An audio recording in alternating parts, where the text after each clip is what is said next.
Sejam todos bem-vindos a mais uma aulinha de ciências com o professor Felipe.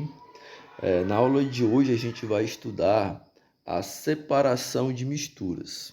É o seguinte, galera, na aula passada a gente estudou as misturas homogêneas e misturas heterogêneas.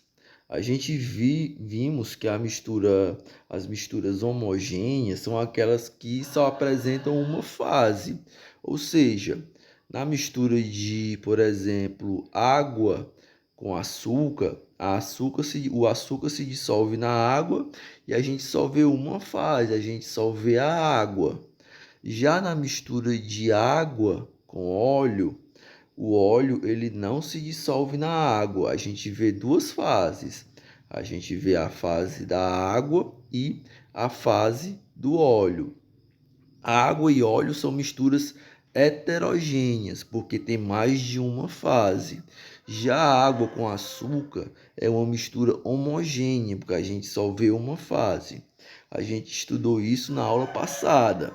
E na aula de hoje nós vamos ver aqui dois métodos de separação de misturas, ou seja, como é que a gente vai fazer para separar essas misturas?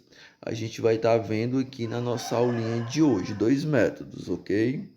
Vamos nessa. A grande maioria dos materiais ao nosso redor é formado por misturas. A gente já viu aqui na aula passada, a gente estudou isso, a gente viu que quase tudo ao nosso redor é constituído de misturas. É muito raro você encontrar, desculpa, algum material puro ao nosso redor. A maioria das coisas que a gente vê são misturas. Por exemplo, a água do mar, ela é composta de sais minerais, dentre eles aí o nosso sal de cozinha, micro-organismos, areia e gases dissolvidos nessa água do mar. Então, a água do mar é uma mistura de sais minerais, de micro-organismos, de areia e de gases, ok? Nós temos também o solo. Esse solo aí que nós pisamos, nós andamos em cima, a gente joga bola, a gente brinca. Ele é constituído de quê? De areia, de sais minerais e de matéria orgânica. O que é essa matéria orgânica? É restos de plantas e animais que morrem e são decompostos ali pelo solo. Então, o solo também é uma mistura e ele é formado de areia, sais minerais e matéria orgânica, beleza? E o ar que nós respiramos também é uma mistura. É uma mistura de que o ar que nós respiramos? De nitrogênio. Os principais gases são o nitrogênio, que é o gás mais abundante no ar que nós respiramos, e o oxigênio, que é o gás que a gente usa, como a gente viu nas aulas anteriores aí, na nossa respiração celular. E além desses gases, do nitrogênio e do oxigênio, que são os principais, nós temos outros que compõem o nosso ar, como o gás carbônico, como o vapor d'água e por aí vai. Beleza? Vamos lá. E como é que eu vou separar essas misturas, professor? Como é que eu vou fazer essa separação? Aí eu digo que depende. Depende de quê? Do material que a gente quer obter com a separação dessa mistura. Por exemplo, na separação, nós temos a água do mar. É da água do mar que a gente tira o nosso sal de cozinha, como a gente vai ver agora nos próximos slides. Então, o que a gente quer obter? Se a gente quer obter a água do mar, só a água, a gente utiliza um método de separação. Se a gente quer obter o sal do mar, a gente utiliza outro método de separação. Então,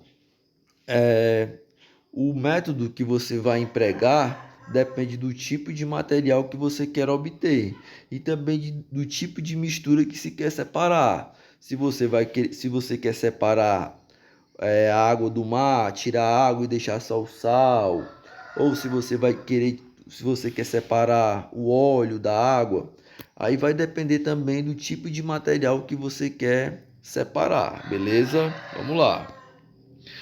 Como ouvi falar agora no slide anterior, pessoal, Como é que eu faço para separar o sal da água do mar? A gente sabe que o sal, esse sal de cozinha que a gente usa na comida, para temperar a comida e tal, ele é obtido da água do mar. Ele é chamado quimicamente de cloreto de sódio, porque ele é formado de cloro e de sódio, daí o nome cloreto de sódio. É o nosso popular sal de cozinha. Ele é retirado da água do mar através do processo de evaporação, ou seja, a água do mar ela vai evaporar e vai ficar só o sal. A água vai sair e vai ficar o sal. Como você pode fazer em casa aí o experimento, juntamente com seu pai, lógico, aí com seu pai do lado supervisionando, seu pai, sua mãe, seu responsável. Você pode pegar sal, misturar com a água e botar essa mistura no fogo e esperar ferver. Você vai ver que quando toda a água ferver, toda a água evaporar, vai ficar somente o sal no fundo da panela. Esse é o mesmo método empregado para obter o sal de cozinha da água do mar, através do processo de evaporação. E o que é a evaporação, galera? É a passagem lenta da água do estado líquido para o estado vapor. Ou seja, o que vai acontecer nas salinas, que é essa figura que a gente tem, é o seguinte: nas salinas eles represam em tanques uma quantidade de água do mar e deixa essa água exposta ao sol, ao vento, e aos poucos essa água ela vai evaporando, e à medida que ela vai evaporando vão se acumulando o sal. Beleza? Ou seja, a água vai passar lentamente do estado líquido para o estado vapor e vai deixar ali naquele local somente o sal, beleza? E a evaporação é um tipo de separação de mistura empregado para a separação de líquido e sólido, ou seja, eu quero separar ali o líquido, a parte da água, do sólido, que é a parte do sal. Então eu vou usar a evaporação. Ficou entendido? Vamos aí para o próximo. E se quiséssemos obter a água do mar, ao invés do sal? E aí, o que a gente ia fazer? Porque a gente sabe que durante a evaporação, a água ela é perdida. A água ela vai embora para a atmosfera. Então, e fica ali somente o sal. E se ao invés disso, ao invés do sal, a gente quer obter a água? E aí, o que a gente vai usar? A gente vai usar o processo chamado de destilação.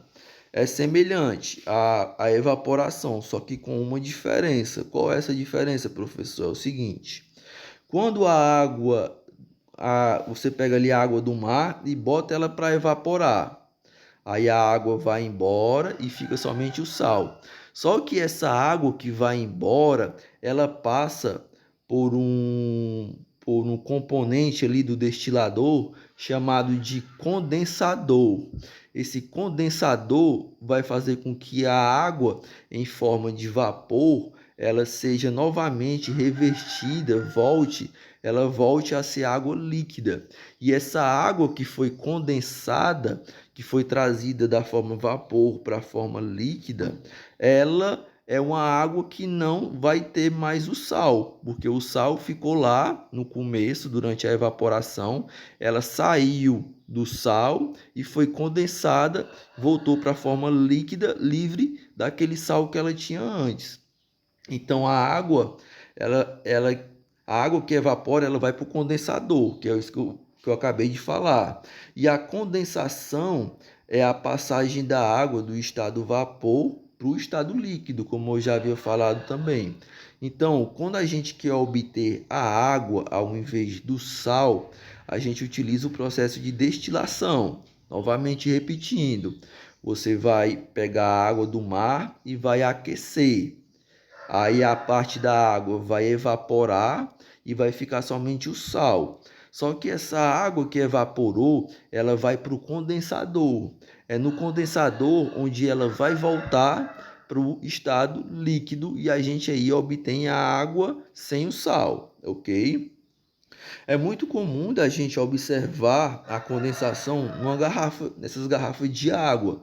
A gente vê ali que na parte de cima da garrafa de água ficam as gotículas de água na parte de dentro da garrafa. E essas gotículas de água foi a água que condensou, que ela passou do estado vapor para o estado líquido, beleza? Espero que vocês tenham entendido. A aulinha de hoje é uma aulinha curta. E qualquer dúvida, vocês podem me chamar no privado, no WhatsApp. Vou estar deixando aí 5 questões para vocês resolverem na plataforma. Um abraço a todos e bons estudos.